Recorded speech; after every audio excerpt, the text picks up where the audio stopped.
श्री नवदुर्गायै नमः। श्री देवी अपराध क्षमापन स्तोत्रम हिंदी अनुवाद।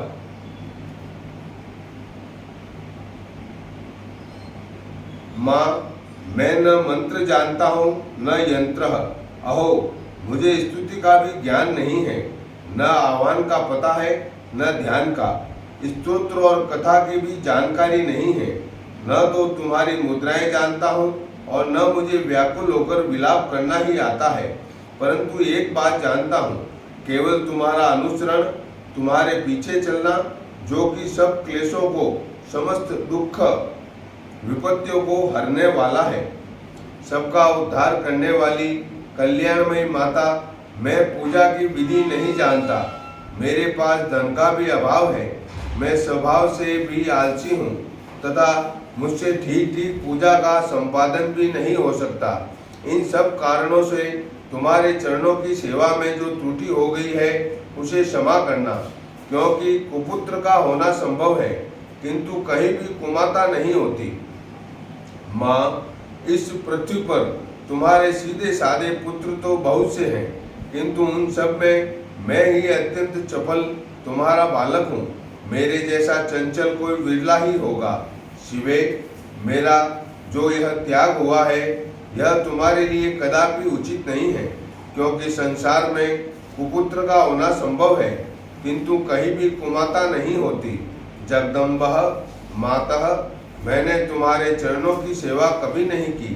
देवी, तुम्हें अधिक धन भी समर्पित नहीं किया, तथापि मुझ जैसे अधम पर जो तुम अनुपम स्नेह करती हो, इसका कारण यही है कि संसार में कुपुत्र पैदा हो सकता है किंतु कहीं भी कुमाता नहीं होती।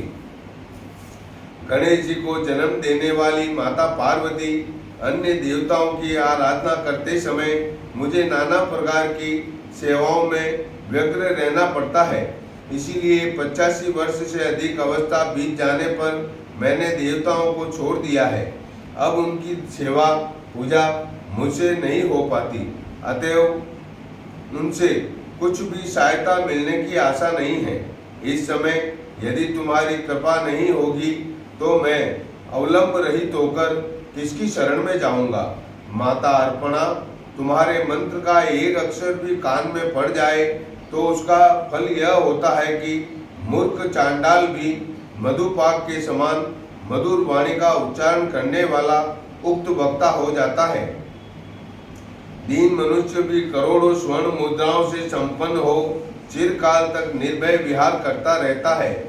जब मंत्र के एक अक्षर के श्रवण का ऐसा फल है तो जो लोग विधि पूर्वक जप में लगे रहते हैं उनके जप से प्राप्त होने वाला उत्तम फल कैसा होगा, इसको कौन मनुष्य जान सकता है।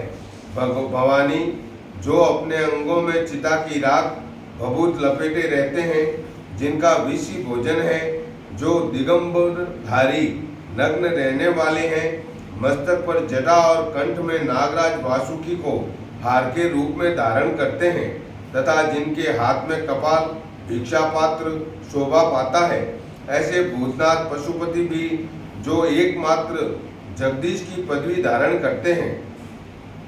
इसका क्या कारण है? यह महत्व उन्हें कैसे मिला? यह केवल तुम्हारे पाणी ग्रहण की परिपाटी का फल है। तुम्हारे साथ विवाह होने से ही उनका महत्व बढ़ गया। मुख में चंद्रमा की शोभा धारण करने वाली माँ, मुझे मोक्ष की इच्छा नहीं है, संसार के वैभव की अभिलाषा नहीं है, न विज्ञान की अपेक्षा है, न सुख की आकांक्षा। अतः तुमसे मेरी यही याचना है कि मेरा जन्म मृडाणी, रुद्राणी, शिव, शिव, भवानी इन नामों का जप करते हुए बीते।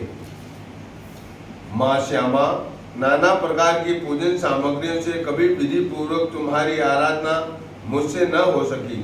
सदा कठोर भाव का चिंतन करने वाली मेरी वाणी से कौन सा अपराध नहीं किया है, फिर भी तुम स्वयं ही प्रयत्न करके मुझ अनाथ पर जो किंचित कृपा दृष्टि रखती हो। माँ, यह तुम्हारे ही योग्य है। तुम्हारे जैसी दयामयी माता ही मेरे जैसे कुपुत्र को भी आश्रय दे सकती है। माँ दुर्गे, करुणा सिंधु, माहेश्वरी, मैं विपत्तियों में फंसकर आज जो तुम्हारा स्मरण करता हूँ, पहले कभी नहीं किया करता था।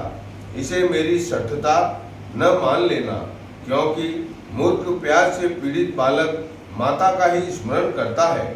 जगदम्ब, मुझ पर जो तुम्हारी पूर्ण कृपा बनी हुई है, इसमें आश्चर्य की कौन सी बात है। पुत्र अपराध पर अपराध क्यों न करता जाता हो, फिर भी माता उसकी उपेक्षा नहीं करती। महादेवी, मेरे समान कोई पाप की नहीं है और तुम्हारे समान दूसरी कोई पाप हारिणी नहीं है। ऐसा जानकर जो उचित जान पड़े वह करो। इस प्रकार श्रीमद् शंकराचार्य रचित देवी अपराध क्षमापन स्तोत्र संपूर्ण हुआ। ओम श्री नवदुर्गायै नमः। ओम श्री शिव शक्त्यै नमः।